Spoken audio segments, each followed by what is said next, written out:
the Dorian restaurant in Notting Hill, which is quite popular with the Beckhams and a few other celebrities, banned influencers for this reason, because they were just full of their Instagram was full of messages from people saying, would you like to collaborate? Now, it's 9:45. In the 2-2 section of the paper tomorrow, the reporter Lara Wildenberg examines the latest trend of online influencers ruining the restaurant experience for paying customers. Jeremy King, the man behind the Ivy, the Wolsey and Le Caprice, said he's lost customers because of content creators. I'm afraid the influencers are pushing my patience beyond all bounds. We've had as many as 10 influencers and their entourage in the ladies' loo, blocking other guests from coming in and impacting on them, playing music, laying out clothes. There was a tactic where they would order food, not much food, and then when it arrived would depart for downstairs to the loos and then come. We'd have to entice them back up to the table. When they got to the table, they then complained that the food was cold and refused to pay for it. Wow, that was Jeremy King, the man behind the Ivy, the Wolsey and Le Caprice, talking to the Evening Standard. Lara Wildenberg joins us now. Lara, good evening to you. Good evening, thanks for having me. You've given the influencers a right of reply on this, haven't you? How do they justify arriving with outfit changes, blocking access to the toilets for a photo shoot, bringing their own sound systems and rig lights? What have they been telling you? Well, I didn't manage to track down the influencers who Jeremy King was complaining about in his restaurant. The ones I spoke to were, their defense was it's not all influencers. Some select few give influencers quite a bad reputation, I think. And I think it varies between influencers who are going to give a really thoughtful review of the food itself and those who are there maybe for the aesthetic, for the decor and posting pictures online rather than reviewing the actual food. So the influencers I spoke to said that they try to be very respectful. They will book a table either really early or really late so they can avoid peak times. They will try and sit by the window so they don't have to bring in lighting. Lighting was one of the main complaints from Jeremy, I think. Flash photography, a few places have banned. So it definitely varies, I guess, is the defence. Yeah, there was one chap who was banned. He was asked to leave Borough Market when he was filming a review, wasn't he? Last year, I think it was. Yes. But has he changed his ways, or has he just sort of generally got a better relationship with other establishments? Yeah, so this was Jerry, and what's interesting about Jerry's example there, I don't think this made it into the final piece, but he's actually also a restaurant owner himself, so he's kind of got both perspectives.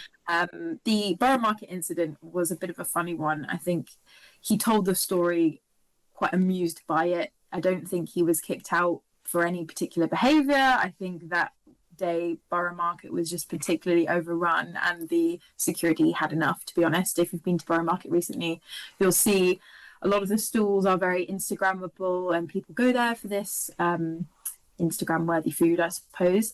But yeah, Jerry kind of said he has a pretty good relationship with most restaurants. He is usually invited, and often influencers are invited for a free meal. Restaurants want someone, I can't remember exactly, but I think Jerry has a couple of 100,000 followers. Yeah, it's amazing. 55,000 you've written here. Yeah, that will be right. So there's a kind of a fine balance, and in the piece I spoke to both restaurants who have quite a harsh line on influencers and those restaurants who actually realise this is probably the future of restaurant reviews, to be honest with you, that younger generation, not maybe reading critics in the paper, but actually going straight on social media to find a recommendation. It's always tricky, isn't it? Because does it make a restaurant fad-like if you're bringing a load of influencers in, which Gordon Ramsay did, to be fair. You write when he opened his new establishment, Lucky Cat Bishopsgate. He invited 100 influencers to see it as a building site. So maybe that's not so annoying. But he said, look, influencers are powerful. They don't take 6 weeks to fill a restaurant like an old school restaurant critic. In other words, when posts go viral and when recommendations are made, it's pretty instant. But it depends whether that then makes these restaurants a fad. Everyone goes for a limited amount of time and then everyone moves on to the next thing. That's sort of the danger, isn't it? You're kind of gimmicking restaurants.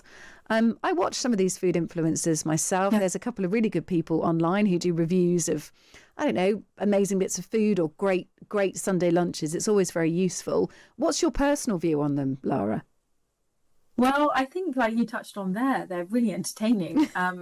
Whether or not they are, you know, just a very full, critical, in-depth review of a meal or not, or just looking at what it looks like inside. Some of the younger generation, I think, want to go somewhere that they can post and looks nice and looks pretty. So I'm not on social media that much, but I have seen.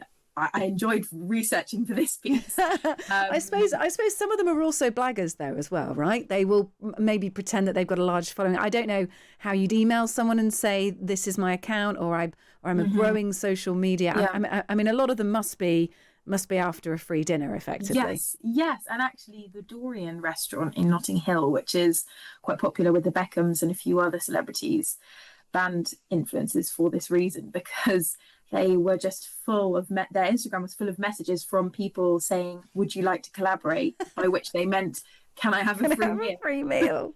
And owner had enough, so he just said no. There you go. Well, Jeremy King is fed up of influencers overrunning his restaurants, the Ivy, the Wolsey, Le Caprice. He's called time on it. I guess it depends on your jam. If they're not bothering you eating in these restaurants, then perhaps there's no harm caused. Lara, great to speak to you. Thank you for giving us a preview of your piece. Lara Wildenberg looks at the criticism of influencers in the restaurant trade in the Times T2 tomorrow. Thanks for being with us.